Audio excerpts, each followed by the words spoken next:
തദ്ദേശ സ്ഥാപനങ്ങളിലേക്കുള്ള തെരഞ്ഞെടുപ്പ് ജയിക്കാൻ വികസന സദസ്സുമായി സർക്കാർ.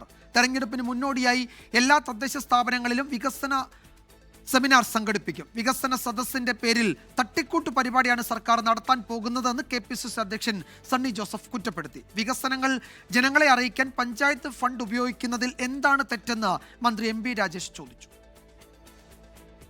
തിരഞ്ഞെടുപ്പിന് മുന്നോടിയായി സർക്കാരിന്റെ നേട്ടങ്ങൾ ജനങ്ങളിൽ എത്തിക്കുന്നതിന് വേണ്ടിയാണ് എല്ലാ തദ്ദേശ സ്ഥാപനങ്ങളിലും വികസന സദസ്സ് സംഘടിപ്പിക്കുന്നത്. സെപ്റ്റംബർ 20 മുതൽ ഒക്ടോബർ 20 വരെ ഒരു മാസക്കാലം കൊണ്ടാണ് വികസന സദസ്സ് സംഘടിപ്പിക്കുക. സംസ്ഥാനതല ഉദ്ഘാടനം മുഖ്യമന്ത്രി തന്നെ നിർവഹിക്കും. സ്ഥലം MLA, തദ്ദേശ സ്ഥാപനങ്ങളിലെ ജനപ്രതിനിധികൾ എന്നിവർക്കൊപ്പം വിശിഷ്ട വ്യക്തികളെയും സദസ്സിൽ പങ്കെടുപ്പിക്കണമെന്നാണ് സർക്കാരിന്റെ ഉത്തരവ്. സദസ്സിന്റെ തുടക്കത്തിൽ സർക്കാരിന്റെ വികസന നേട്ടങ്ങൾ വിശദീകരിക്കുന്ന വീഡിയോ പ്രസന്റേഷൻ നടത്തും. പിന്നാലെ തദ്ദേശ സ്ഥാപനങ്ങൾ കൈവരിച്ച നേട്ടങ്ങൾ ബന്ധപ്പെട്ട തദ്ദേശ സ്ഥാപനങ്ങളുടെ സെക്രട്ടറിയും അവതരിപ്പിക്കണം. ഓരോ തദ്ദേശ സ്ഥാപനത്തിൻ്റെയും പ്രോഗ്രസ് കാർഡിൻ്റെ പ്രകാശനവും ചടങ്ങിൽ വേണമെന്നാണ് നിർദ്ദേശം. വികസന സദസ്സിൻ്റെ നടത്തിപ്പിനായി തനത് ഫണ്ടിൽ നിന്ന് പണം കണ്ടെത്തണമെന്നാണ് നിർദ്ദേശം. പഞ്ചായത്തുകൾക്ക് 2 ലക്ഷം രൂപയും മുനിസിപ്പാലിറ്റികൾക്ക് 4 ലക്ഷം രൂപയും നഗരസഭകൾക്ക് 6 ലക്ഷം രൂപയും ചെലവിടാൻ അനുമതി നൽകി. പൊതുപണം ഉപയോഗിച്ച് രാഷ്ട്രീയ പ്രചരണത്തിലുള്ള വികസന സദസ്സ് സംഘടിപ്പിക്കുന്നതിനെ പ്രതിപക്ഷം വിമർശിച്ചു. പിരിവെടുത്തും സർക്കാർ ഖജനാവിൽ നിന്നും ചെലവഴിച്ചും മുഖ്യമന്ത്രി ഒരു പരിപാടി നടത്തിയായിരുന്നല്ലോ 2023.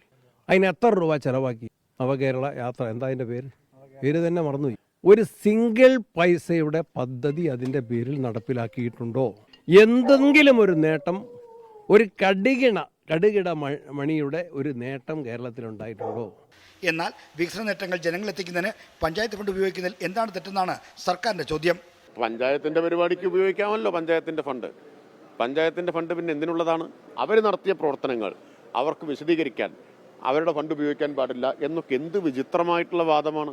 UDF ഭരിക്കുന്ന തദ്ദേശ സ്ഥാപനങ്ങൾ വികസന സദസ്സിനോട് എന്ത് സമീപനം സ്വീകരിക്കുമെന്നാണ് ഇനി അറിയാനുള്ളത്. R. ശ്രീജിത്ത്, 24, തിരുവനന്തപുരം.